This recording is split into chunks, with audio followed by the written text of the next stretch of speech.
Pelo sinal da Santa Cruz, livrai-nos Deus, nosso Senhor, dos nossos inimigos. Em nome do Pai, do Filho e do Espírito Santo. Amém. Meu Senhor e meu Deus, creio firmemente que estás aqui, que me vês, que me ouves. Adoro-te com profunda reverência. Peço-te perdão dos meus pecados e graça para fazer com fruto este tempo de oração. Minha Mãe Imaculada, São José, meu Pai e Senhor, meu anjo da guarda, intercedei por mim.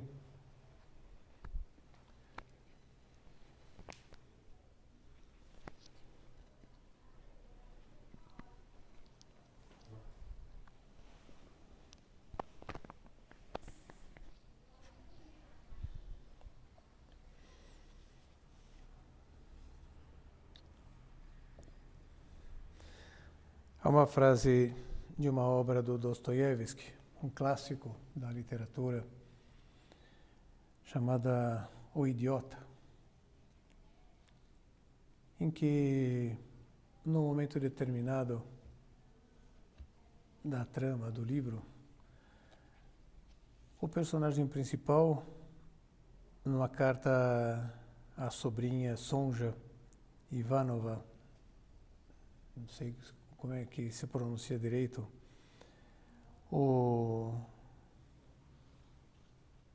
personagem principal, o príncipe, pronuncia de modo assim impactante, e uma frase que tem sido utilizada especialmente no conceito, no contexto melhor, de abordagens espirituais. O Papa João Paulo II, concretamente, a utilizou sobejamente, e também o Papa Bento XVI. O Papa João Paulo II, na Carta aos Artistas, explorou bastante. É aquela frase: o mundo será salvo pela beleza. Na Carta aos Artistas, o João Paulo II os exortou, né, com força, com ênfase, para que assumissem o seu papel de corredentores, né, com Cristo, para, através da sua própria arte, da beleza da arte, seja pictórica, escultural, cênica, se a poesia, promovessem a beleza de tal forma que favorecessem bastante a redenção, a salvação do mundo. O mundo será salvo pela beleza. Essa frase que em si mesma já tem uma riqueza, né? Como dizia, serviu para motivar uma carta de muita substância de João Paulo II aos artistas, e também algumas pregações do Bento XVI, também o Papa Francisco a citou. Colocada no seu contexto, a deixa ainda mais rica. Eu trago aqui uma citação desse trecho da carta feita pelo cardeal Raniero Cantalamessa numa pregação na Casa Pontifícia, já para o Papa Francisco e seus colaboradores. Diz lá: são bem conhecidas e muitas vezes repetidas as palavras que Dostoiévski põe na boca de um dos personagens para ele mais querido, o idiota. E cita a frase: o mundo será salvo pela beleza. Mas a seguir a esta afirmação, ele faz imediatamente uma pergunta: que beleza salvará o mundo? É como dando a entender que não é toda a beleza que está a serviço da salvação do mundo. Algumas podem levá-lo até no sentido contrário. Daí a sua conclusão, abre aspas de novo: no mundo só existe um ser absolutamente belo, o Cristo. Mas a aparição desse ser infinitamente belo é, por certo, um infinito milagre. A beleza de Jesus é a sua misericórdia e é ela que salvará o mundo. Não o amor da beleza, mas a beleza do amor. Aqui, então, a coisa fica fechada e se conversam bem. O mundo será salvo pela beleza. Que beleza? A beleza de Cristo. No mundo só existe um ser absolutamente belo, o Cristo. E como se manifesta, como se expressa essa beleza de Cristo, que salva o mundo, ele aterriza na misericórdia. De fato, a salvação fica disponível para nós a partir da misericórdia de Deus, que resolve assumir sobre o seu coração as nossas misérias. Esse é o sentido da palavra misericórdia. Uma pessoa misericordiosa é aquele que assume sobre seu próprio coração as misérias do próximo, né? Faz jus ao sentido literal da palavra, uma palavra composta, a palavra misericórdia, né? Miser, miséria, né? Cordis, coração. Então,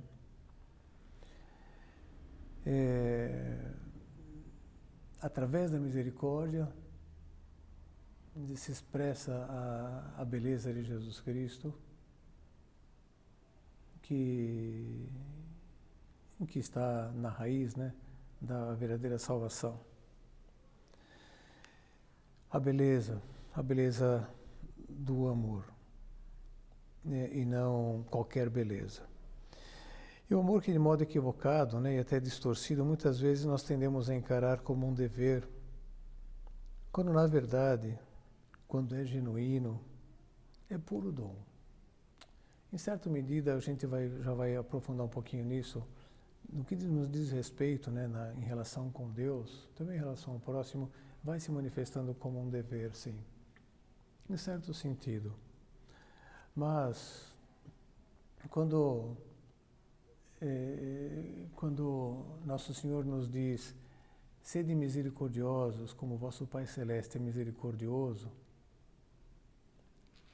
aí Ele está fazendo menção ao amor misericordioso de Deus, completamente gratuito por nós.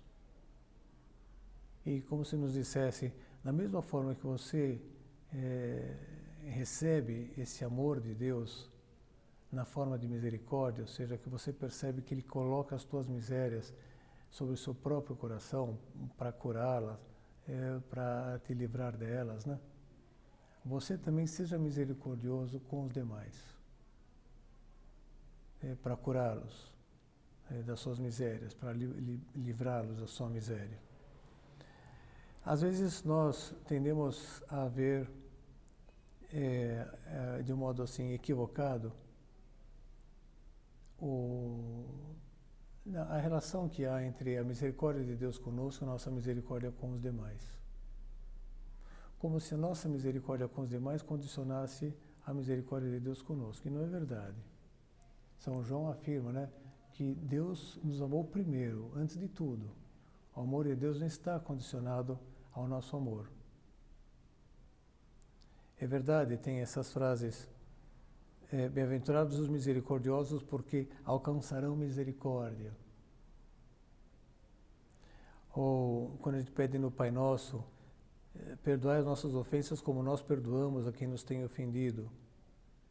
Ou ainda, outra frase do Senhor: se não perdoardes aos homens, o vosso Pai também não perdoará os males que tiverdes feito. Como se o amor de Deus estivesse condicionado ao nosso amor aos demais. E voltamos a afirmar que isso não corresponde à realidade. O amor de Deus por nós é condicional, é incondicional. Ele veio antes. Sempre nos ama por antecipação. E o que a gente vai ver é que deve ser lido exatamente de modo contrário. Eu vou ser misericordioso com os outros porque Deus foi misericordioso comigo. Eu vou perdoar os demais porque Deus me perdoa muito. Então, essa é a leitura que fica bem iluminada, inclusive através de uma parábola que Cristo bolou, para falar a respeito do reino dos céus. É São Mateus, no capítulo 18, que transcreve para nós. Diz lá: o reino dos céus é comparado a um rei que quis ajustar contas com seus servos. Quando começou a ajustá-las, trouxeram-lhe um que lhe devia 10.000 talentos. 10.000 talentos, é muito dinheiro. Em pensar que cada talento equivale a 30 quilos de algo, se é unidade monetária, ou de ouro ou de prata. Seja no sentido, seja no outro, é muito dinheiro. Como ele não tinha com que pagar, seu senhor ordenou que fosse vendido ele, sua mulher, seus filhos e todos os seus bens para pagar a dívida. Esse servo então prostrou-se por terra diante dele e suplicava-lhe: dá-me um prazo e eu te pagarei tudo. Cheio de compaixão, o senhor o deixou ir embora e perdoou-lhe a dívida. Nem postergou e nem disse, então vai me pagando pouco a pouco. Perdoou, zerou. Já não deve mais nada, pode ir embora. Você tocou meu coração. Então está perdoada a dívida. Apenas saiu dali, o servo encontrou um dos seus companheiros de serviço que lhe devia 100 denários, ou seja, uma miséria comparado com os 10.000 talentos, né? Uma merreca. Agarrou na garganta e quase o estrangulou, dizendo, paga o que me deves. Outro caiu-lhe aos pés e pediu-lhe, dá-me um prazo e eu te pagarei. Mas sem nada querer ouvir, esse homem o fez lançar na prisão até que tivesse pago a sua dívida. Vendo isso, os outros servos, profundamente tristes, vieram contar a seu senhor o que se tinha passado. Então o senhor o chamou e lhe disse, servo mau, eu te perdoei toda a dívida porque me suplicaste. Não devias também tu compadecer-te de teu companheiro de serviço, como eu tive piedade de ti? E o senhor, encolerizado, entregou os algozes até que pagasse toda a sua dívida. Assim vos tratará meu Pai Celeste, se cada um de vós não perdoar o seu irmão de todo o seu coração. Mas nos tratará assim porque Ele nos amou primeiro, de modo gratuito. E fala, você também ame de modo gratuito. Você recebe tanto amor, né, no teu coração, como é que você não distribui um pouquinho para aquelas pessoas que eu coloco no teu caminho? O rei da parábola, diz aqui o Raniero Cantalamessa, nesse livro O Rosto da Misericórdia, diz, o rei da parábola é evidentemente Deus, e os servos são os homens. Eles tudo devem receber dele. Mas Deus não reivindica nenhum direito para si mesmo. Aos homens nada pede que possa resultar em proveito próprio. Dá gratuitamente, em superabundância, sem antepor nenhuma condição. Mas se esse amor é radicalmente sem condição, não é, porém, sem consequências. Deus quer que o homem não só aceite esse amor gratuito que Deus primeiro lhe dá, sem o levar em conta, mas que permita esse amor viver nele, invadir todo o seu ser. E é precisamente isso que o primeiro servo da parábola recusa.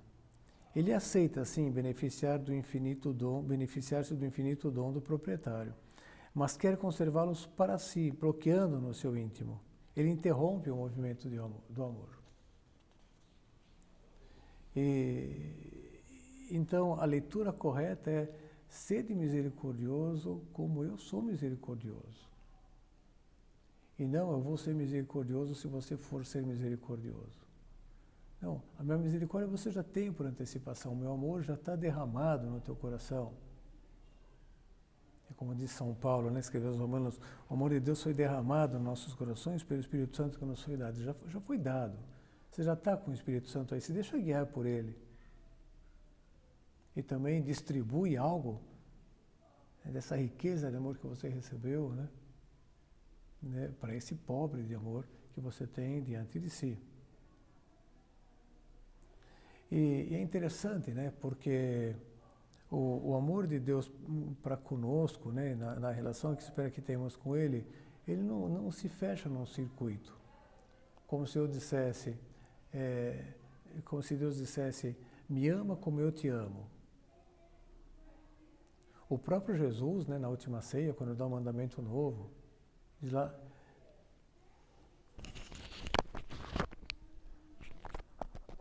Perdão.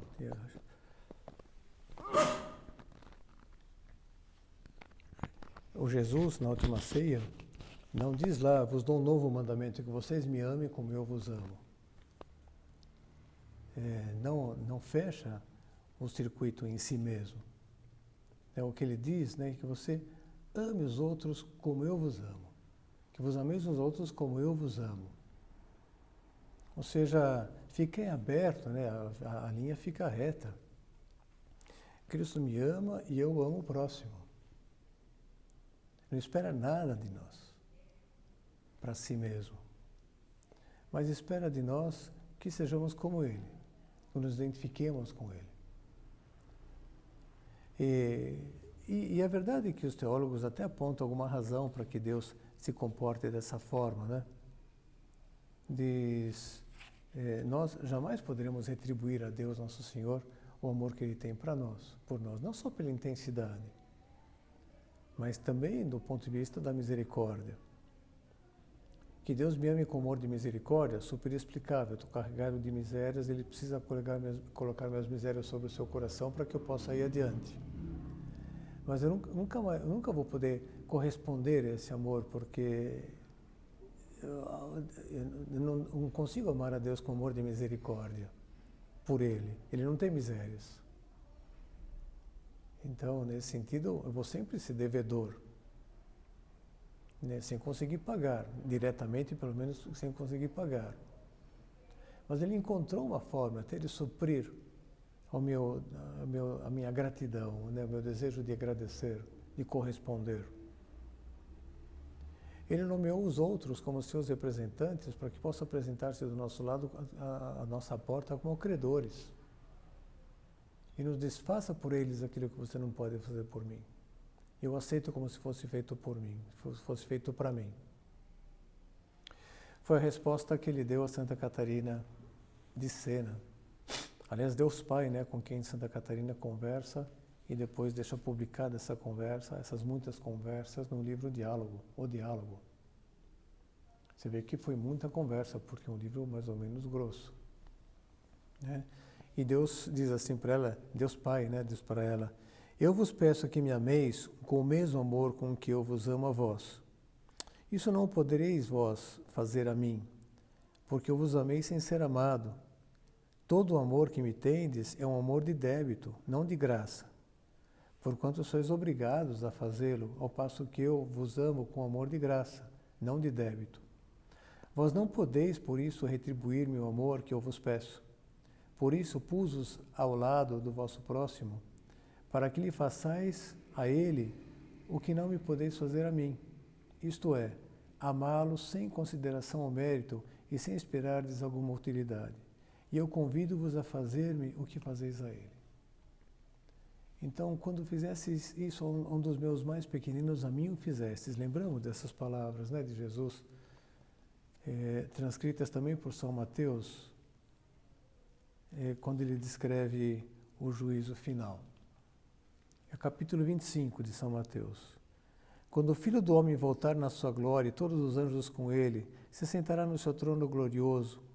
Todas as nações se reunirão diante dele e ele separará uns dos outros como o pastor separa as ovelhas dos cabritos. Colocará as ovelhas à sua direita e os cabritos à sua esquerda. Então o rei dirá aos que estão à direita: vinde, bendito de meu Pai, tomai posse do reino que vos está preparado desde a criação do mundo. Porque tive fome e me destes de comer, tive sede e me destes de beber, era peregrino e me acolhestes, nu e me vestistes, enfermo e me visitastes, estava na prisão e viestes a mim. Os justos lhe perguntarão: Senhor, quando foi que te vimos com fome e te demos de comer? Quando foi que te vimos com sede e te demos de beber? Quando foi que te vimos peregrino e te acolhemos, nu e te vestimos? Quando foi que te vimos enfermo ou na prisão e te fomos visitar? Responderá o rei: em verdade eu vos declaro, todas as vezes que fizestes isso a um desses meus irmãos mais pequeninos, foi a mim mesmo que o fizestes. Jesus enumera aqui o juízo que vai consistir na identificação de obras de misericórdia realizadas pelos justos ou não realizadas por aqueles que vão perder o céu porque continua assim a parábola, a descrição, perdão. Ele se voltará em seguida para os da sua esquerda e lhes dirá: retirai-vos de mim, malditos, ide para o fogo eterno, destinado ao demônio e aos seus anjos. Porque tive fome e não me desse de comer, tive sede e não me desse de beber. Era peregrino e não me acolhestes, nu e não me visitastes, enfermo na prisão e não viestes a mim. Também estes lhe perguntarão: Senhor, quando foi que te vimos com fome, com sede, peregrino, nu, enfermo, ou na prisão e não te socorremos? E ele responderá: em verdade eu vos declaro, todas as vezes que deixaste de fazer isso a um desses pequeninos, foi a mim que o deixaste de fazer. Esses irão para o castigo eterno e os justos para a vida eterna. Foi a mim que fizeste. Cada vez que fizeste a um desses mais pequeninos, foi a mim que o fizestes. Não podemos atribuir diretamente a Deus, né, o amor que Ele tem para conosco, mas podemos retribuir indiretamente através das pessoas que Ele coloca no nosso caminho. Ele recebe como se fossem feitas para Ele.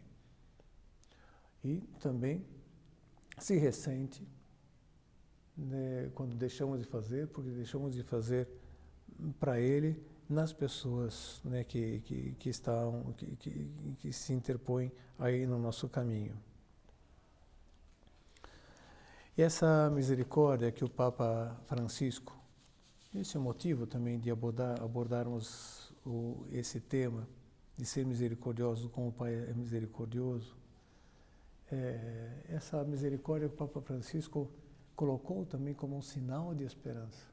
Nesse ano jubilar que nós estamos vivendo, dando um passo a mais, explorando a bula Spes não confunde, né, de decreto do ano jubilar, 2025, mais 25 anos, mais outras bodas, né, para a gente comemorar do processo da nossa redenção que foi deflagrado lá atrás, né, no ano 2000, há 2000 anos e pouco atrás, por nosso Senhor Jesus Cristo.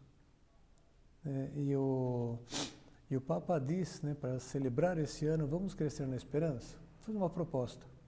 A gente tem procurado fazer isso, essa nona meditação, nono recolhimento que nós temos sobre esse tema. O tema da esperança, mas manifesta, que vai sendo acesa, né, acendida, pode ser, pelo menos, né, na alma das pessoas ao nosso redor, se nós encarnamos algumas posturas. Ser promotores da paz, meditamos isso em junho. Ser promotores da vida matrimonial, meditamos em julho. Ser promotores de alianças sociais, meditamos isso em agosto. E depois, sendo misericordiosos, de modo com a pessoa concreta e específica que temos ao nosso redor, à nossa frente, a começar pelos nossos mais próximos, né, que é a esposa, são os filhos, ou os pais, os irmãos, sogro, genro, netos, avós, né, depois cunhado, né, e indo expandindo, depois colegas de trabalho, até essas pessoas que a gente tropeça na rua e nem sabe nome nem sobrenome, mas até por um ato de misericórdia a gente resolve perguntar, resolve se interessar, né? E dizia o Papa Francisco nessa bula, né? Spes não confunde, a esperança que não defrauda, diz: as obras de misericórdia são também obras de esperança, que despertam nos corações sentimentos de gratidão. As obras de misericórdia são obras de esperança. São obras de esperança no sentido assim mais profundo, né, do que só a esperança de continuar vivo. A esperança de ganhar um prato de comida, né, ganhar uma roupa, né. São fontes de esperança, obras de misericórdia, quando nós as fazemos como Deus faz, sede misericordioso como vosso Pai Celeste é misericordioso, porque de fato reconhece, promove, né, ou desperta nas pessoas a grande realidade da sua vida, que ela é filha de Deus, que ela tem uma dignidade infinita, que foi atribuída pelo próprio Deus. uma obra de misericórdia, né, como uma caridade que a gente faz, uma esmola que a gente dá, quando ela não é presunçosa, ela não é arrogante, não é como quase que como um ato de desprezo da pessoa que está na nossa frente, né, não esmaga, mas é feita de fato como vinda do fundo do coração, do querer o bem, como saindo do coração do próprio Deus. Então isso alavanca a esperança na vida de uma pessoa que é objeto, que é alvo dessa misericórdia, porque ela, de fato, ela é muito importante para Deus, e ela, então, tem uma dignidade infinita. Isso a gente transmite com o olhar, com o gesto, com a expressão do rosto. E essa obra de misericórdia, então, de fato, desperta nos corações, né, esses sentimentos, até de gratidão. Uma gratidão também genuína. A gratidão que acaba sendo expressa de irmão para irmão, e não de um servo para o seu senhor, no caso da nossa relação com os nossos iguais. O Papa Leão, na missa de Corpus Christi, um mês depois praticamente de ter sido eleito Papa, agora em junho passado, né, comentando o trecho da multiplicação dos pães, que correspondeu à missa de Corpus Christi desse ano, diz lá: especialmente nesse ano jubilar, o exemplo do Senhor continua a ser para nós um critério urgente de ação e de serviço. Partilhar o pão para multiplicar a esperança. Isso já proclama o advento do Reino de Deus, ou seja, que o Reino de Deus já chegou a nós, está no meio de nós, né? Partilhar o pão para multiplicar a esperança, ou seja, um critério urgente de ação e de serviço. Isso que Cristo despertou nos próprios apóstolos, estavam ali, como é que a gente vai dar, despede o povo para que eles possam comprar mantimentos no caminho. E Jesus falou, não, dá-lhes vós mesmos de comer, eu quero contar com vocês.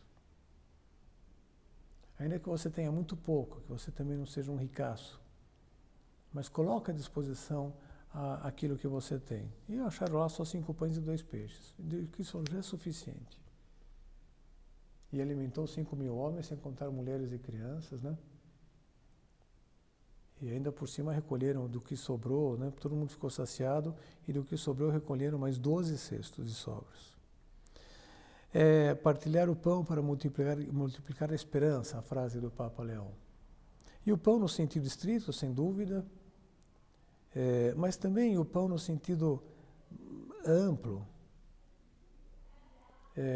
Além dessas necessidades básicas físicas, né, há muitas pessoas que não têm essas dificuldades financeiras, mas que são extremamente miseráveis. São miseráveis de atenção, né, não recebem atenção. Alguém que as ouça, de compreensão, né, de acolhida. Alguém que as corrija, né, miseráveis de correções, né, miserável em relação ao trato com Deus, à posse de Deus, tem muito pouquinho, né? Tem uma miséria de presença de Deus lá cultivada, e o terreno da sua alma precisava ser adubado, precisa ser lá novas sementes, né, para que esse amor a Deus, né, também germine e preencha, né, todo o seu coração, toda a sua alma, toda a sua mente. E acrescente ainda mais as forças. A capacidade auditiva, não sei, com um idoso, que faz com que a gente não se esquive, pelo contrário, se dispõe a gastar lá, mas eu estou com tão pouco tempo, mas então vamos lá, coloca o pouquinho que você tiver à disposição de Cristo, ele vai fazer multiplicar, e o fulano vai ficar super saciado, e você vai ficar depois também muito satisfeito. Aquele velhinho, aquela velhinha, né, que você deu atenção. No mês passado nós falávamos das alianças sociais, né, que devemos promover, até fazendo referência a várias que vão se desenvolvendo à sombra assim da obra.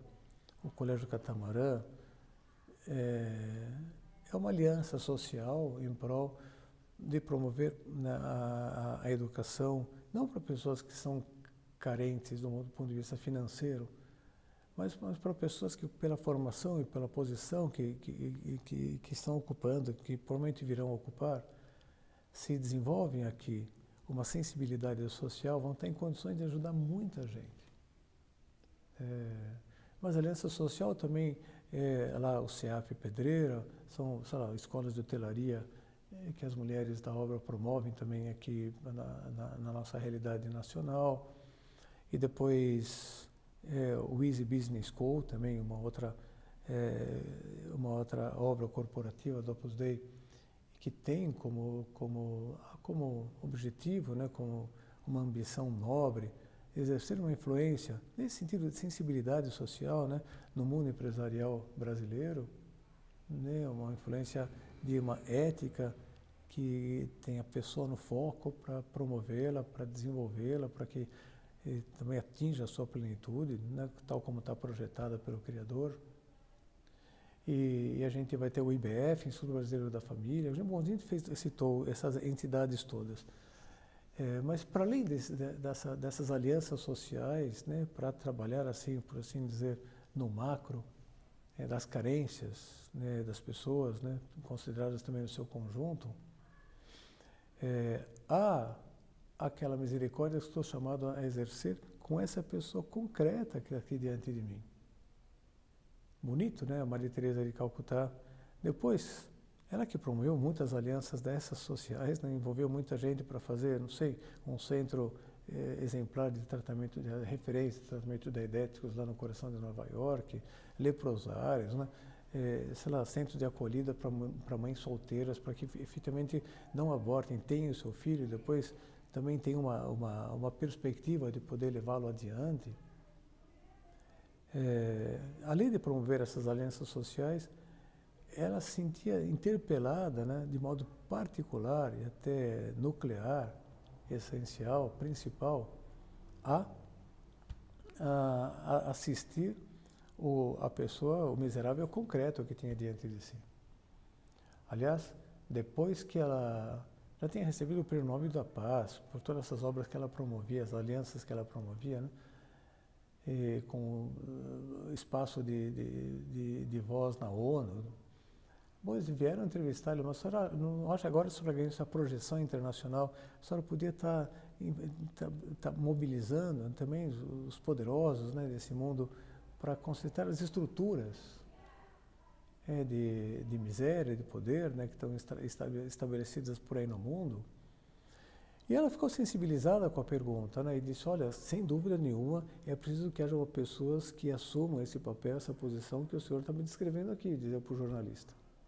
E com a graça de Deus aparecerão pessoas que têm essa vocação específica. Agora, quando todas essas estruturas já estiverem assim consertadas, né, vamos aí projetar, quando todas já estiverem consertadas, esse pobrezinho concreto, essa pessoa concreta dentro de mim já vai ter morrido. E o que Deus me pede principalmente é cuidar desse miserável aqui concreto, ou dessa miséria aqui concreta, nessa pessoa específica, né? E essa pessoa específica, dizíamos, não precisa ser um mendigo na rua. Pode ser uma pessoa muito abastada do ponto de vista financeiro, né? Mas está lá carente de atenção, de compreensão, de uma mão amiga, de um conselho, de uma correção, que lhe falem de Deus, que lhe ajudem a chegar até Ele, apresente um sacerdote para fazer uma boa confissão e tantas coisas. O objetivo desse recolhimento, né, na realidade, é o despertar em nós o desejo de ser misericordiosos, como nosso Pai Celeste é misericordioso. Né? Esse é o grande objetivo, assim, dessa nossa meditação, né, desse mês de setembro. Ter misericórdia, que não significa só, como a gente via, perdoar o próximo. Sistematizando um pouco, né, a Igreja recomenda 7 famosas obras de misericórdia corporais e 7 famosas obras de misericórdia espirituais. As corporais citamos aqui 6. Dar de comer a quem tem fome, dar de beber a quem tem sede, vestir os nus, visitar os enfermos, visitar os encarcerados, dar pousada aos peregrinos. E depois acrescenta uma, tirando basicamente conclusão do elogio rasgado que São Rafael faz ao velho Tobias, está no livro de Tobias, que tinha essa atitude de enterrar os mortos, quando estava proibido fazê-lo, né? Dentro de uma perseguição que os judeus estavam sofrendo. Os judeus estavam sendo massacrados, e na cidade ficavam lá os cadáveres, nas ruas, nas praças, e ninguém podia tirar de lá porque, né, o perseguidor queria que aquilo ficasse de modo exemplar para que ninguém mais se sublevasse. Mas o Tobias pai, à noite, de modo clandestino, ia fazendo o que podia e acabava enterrando muitos mortos. E São Rafael diz que aquilo agradava muito a Deus, a consideração da dignidade da pessoa, não só do ponto de vista espiritual, mas também do ponto de vista material. E a igreja não teve receio, não teve dificuldade em colocar essa ao lado das outras 6 obras de misericórdia corporais que o próprio Cristo citou, né, para falar do juízo final. Mas, para além dessas, o catecismo da igreja acrescenta as 7 obras de misericórdias espirituais: dar bom conselho, ensinar os ignorantes, corrigir os que erram, consolar os aflitos, tristes, né? Perdoar as injúrias, sofrer com paciência as misérias, né, do próximo, e rogar a Deus pelos vivos e defuntos, a intercessão, rezar, né, pelas pessoas vivas e defuntas, né? É uma grande obra de misericórdia. E o Papa vai mencionando algumas delas aqui na Spes non confundit. E diz lá, no ano jubilar, seremos chamados a ser sinais palpáveis de esperança para muitos irmãos e irmãs que vivem em condições de dificuldade. Pensam nos presos que, privados de liberdade, além da dureza da reclusão, experimentam dia a dia o vazio afetivo, as restrições impostas e, em não poucos casos, a falta de respeito. A pastoral carcerária é extremamente desafiadora, né? E o Papa Francisco tinha uma sensibilidade grande para isso. Acho que em todo o seu pontificado, a celebração da missa de Lava-Pés, a Quinta-feira Santa, ele fez num presídio lá de Roma, né? Querendo levar esse alento, dizendo, apesar dos pesares, vocês, né, tenham uma esperança, vocês invistam, né, num crescimento, numa melhora, numa conversão, porque Deus ainda quer contar com vocês como instrumentos, né, para cumprir a sua missão aqui embaixo. Também serem redimidos, estarem na história da redenção de muita gente. Mas ainda fala dos doentes, e lá sinais de esperança hão de ser oferecidos aos doentes que se encontram em casa ou no hospital, que os seus sofrimentos encontrem alívio na proximidade de pessoas que os visitem e no carinho que recebem. E vai dizer ainda que sinais de esperança devem dizer respeito à recepção, à receptividade dos migrantes. E não só do ponto de vista internacional, também a migração interna, aqui em São Paulo. Muita gente vem de outros pontos do país querer tentar a sorte aqui, porque nos lugares onde estão também há muita miséria, e fala, puxa, lá em São Paulo, de repente a gente vai alavancar, até vai ajudar nossos familiares aqui nessas terras distantes. E às vezes chega aqui, a realidade não é tão assim, a coisa não é tão simples. E quando dão por si, já estão, sei lá, dividindo espaço numa favela e até sendo esfolados com o aluguel de alguém lá que está controlando a favela, cobrando um preço exorbitante, né, por um barraco. E depois diz, e sentidamente invoco a esperança para os milhares de milhões de pobres a quem muitas vezes falta o necessário para viver. Face à sucessão de renovadas vagas de empobrecimento, né, ondas de empobrecimento, corre-se o risco de nos habituarmos e resignarmos, né? Em outro lugar paralelo, eu falava até desses pobres que estão no nosso caminho, que a gente já ficou insensível, parece como se já tivessem passado a fazer parte da paisagem. Aquilo já não nos mobiliza a querer fazer algo por eles especificamente, do ponto de vista de saúde, do ponto de vista de moradia, do ponto de vista de agasalho, de alimento, de coisas básicas, né? Bom, a verdade é que essas listas de obras de misericórdia também não são exaustivas, né? Então, 7, 7, não sempre é um número mágico, e boa parte das carências a gente pode, de repente, encaminhar para alguma delas, ou corporais ou espirituais. Mas se podia colocar, né, dar educação para os filhos, uma obra de misericórdia. Eu falava antes, né, cuidar dos idosos, né, dar atenção aos idosos. Mas, como dizia, o objetivo desse recolhimento nesse mês é o de despertar em nós o desejo de ter um coração misericordioso como o de Deus, como o do Pai, como o do Cristo. Não só a mover-nos a fazer obras de misericórdia, né? Aceitei elas aqui, mas não tinha o objetivo de desmiuçar cada uma delas, mesmo porque elas falam por si só, né? Comer a quem tem fome, beber a quem tem sede, vestir os nus, né? Em si mesmo elas já falam. Mas de que a nossa misericórdia, como a de Deus, ela viesse lá do fundo da nossa alma, do fundo do nosso coração, do fundo das nossas entranhas. Talvez seja até redundante falar assim, né? Que viesse das nossas entranhas, até de modo visceral, viesse lá das nossas vísceras, que tudo estivesse impregnado em nós, até o mais profundo dessa misericórdia, né, do Pai. O São Paulo, escrevendo aos Colossenses, diz assim: portanto, como eleitos de Deus, santos e queridos, revestivos de entranhada misericórdia. Ou seja, uma misericórdia que sai lá das tuas entranhas. Você não se detenha só na beneficência, ou fazer coisas boas com contabilidade, mas até por motivos assim um pouco distorcidos, por vaidade, ou por ficar bem diante de si mesmo, por uma satisfação que você pode ter, que é tudo legítimo, que você, né, mas como efeito colateral, não como aquele diretamente procurado. E que a tua beneficência venha precedida de benevolência. É o querer bem que move a fazer o bem. E não é o fazer o bem só por uma contabilidade, só porque, de repente, algumas pessoas à minha volta estão fazendo, pega mal se eu não fizer nada, vai saber que tipo de distorção poderia se introduzir, né, na nossa mente. São Paulo, escrevendo aos Romanos, diz lá que a nossa caridade não deve ser fingida, é caritas non ficta, não deve ser fingida, né? Romanos 12, versículo 9. Isso, logicamente, não significa que as obras de misericórdia em si mesmas não têm importância. Você fala, não vou levar 50 quentinhas para distribuir lá naquela comunidade carente, porque senão eu vou ficar vaidoso.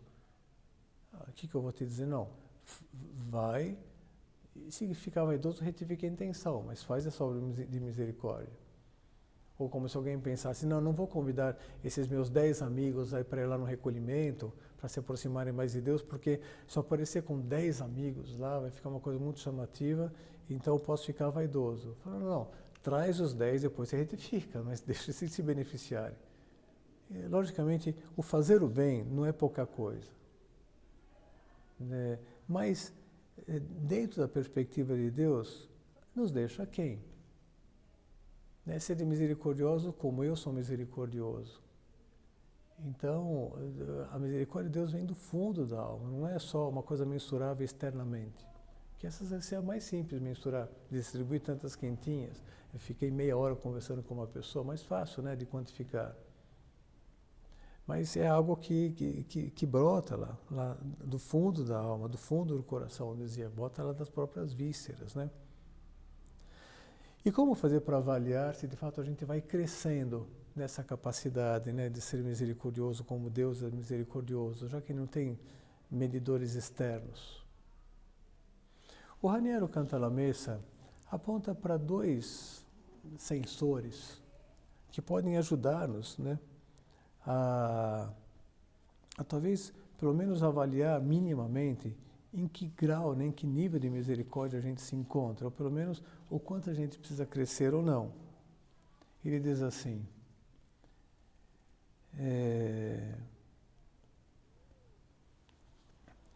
Jesus diz, não julgueis e não sereis julgados, porque olhas o argueiro no olho do teu irmão e não prestas atenção à trave que está no teu próprio olho.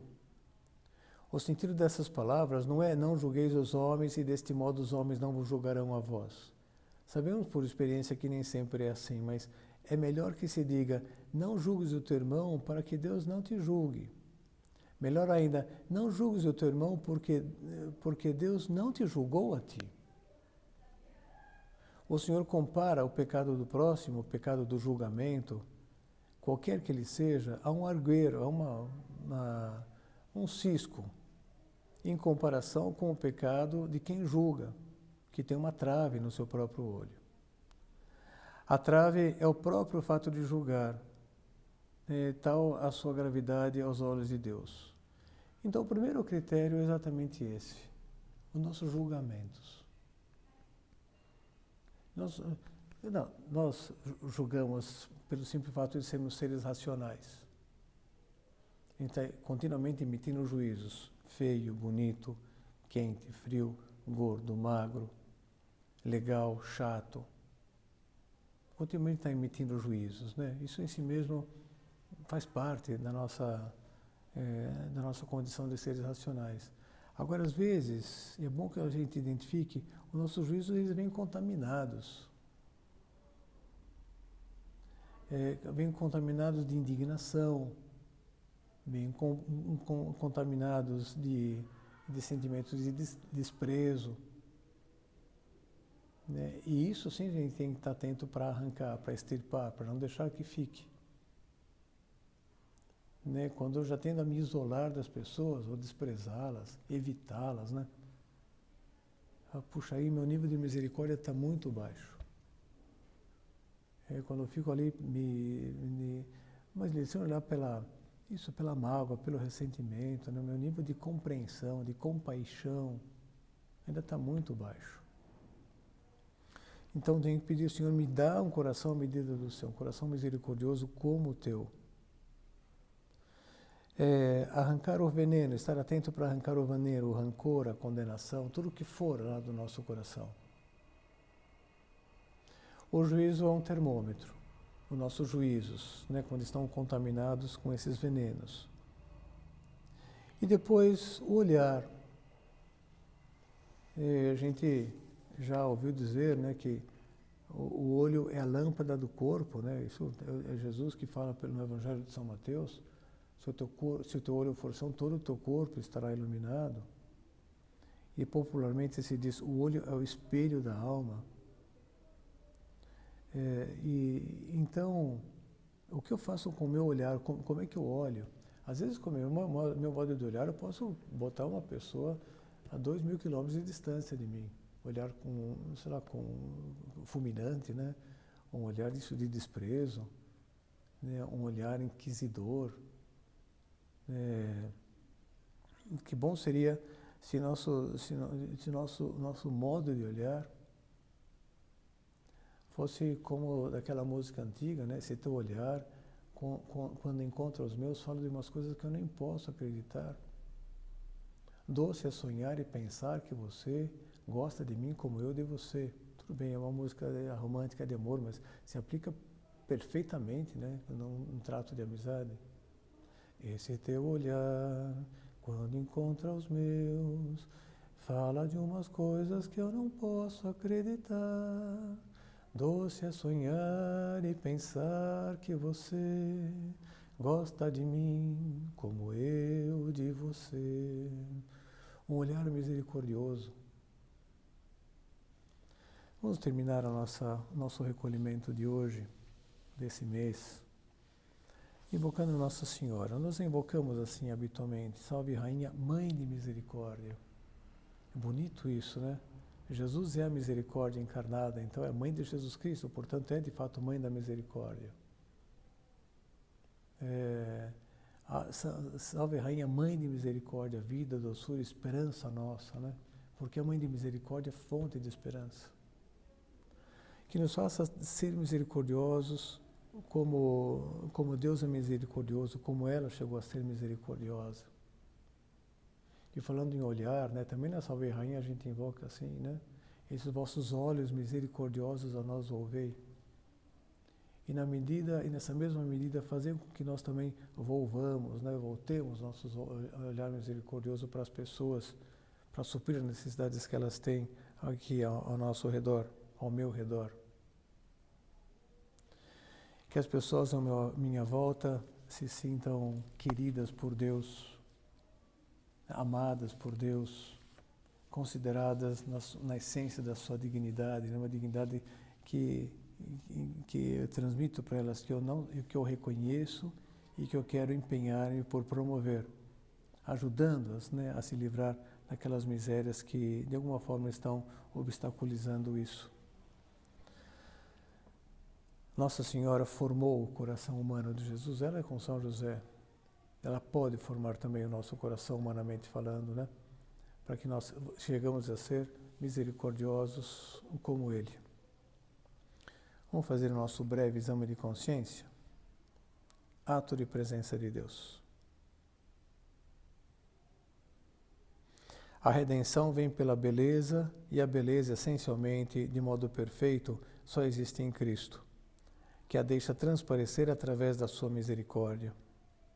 Esforço-me por contemplar Nosso Senhor, com o desejo de identificar-me com Ele, precisamente sobre esse aspecto, pedindo-lhe que me faça ser misericordioso como Ele é misericordioso.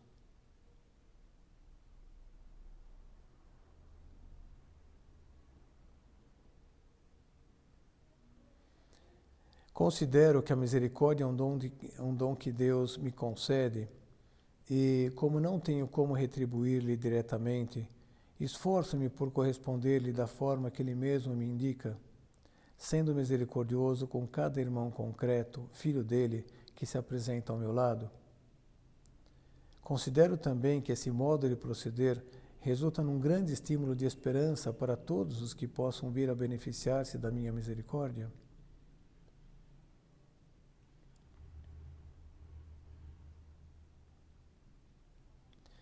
Ter misericórdia não significa apenas perdoar o próximo, mas realizar aquelas obras que a Igreja recomenda, tanto do ponto de vista corporal, dar de comer a quem tem fome, dar de beber a quem tem sede, vestir os nus, visitar os enfermos e encarcerados, dar pousada aos peregrinos, enterrar os mortos. Como do ponto de vista espiritual, dar bom conselho, ensinar os ignorantes, corrigir os que erram, consolar os aflitos, perdoar as injúrias, suportar com paciência as fraquezas do próximo, rogar a Deus pelos vivos e falecidos. Posso dizer que me esforço por viver cada uma delas?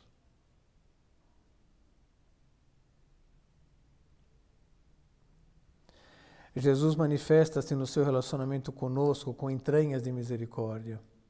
Minhas obras de misericórdia também brotam do interior mais profundo da minha alma e do meu coração. Peço ao Senhor que me faça ter sempre os seus mesmos sentimentos. E, além disso, que me ajude a arrancar todo o veneno de indiferença, indignação ou desprezo, que podem comprometer os meus juízos e modos de olhar as misérias alheias.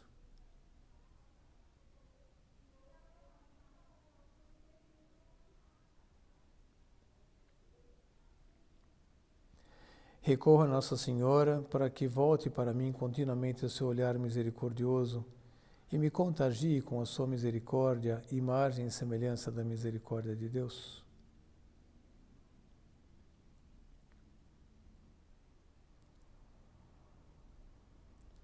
Ato de contrição.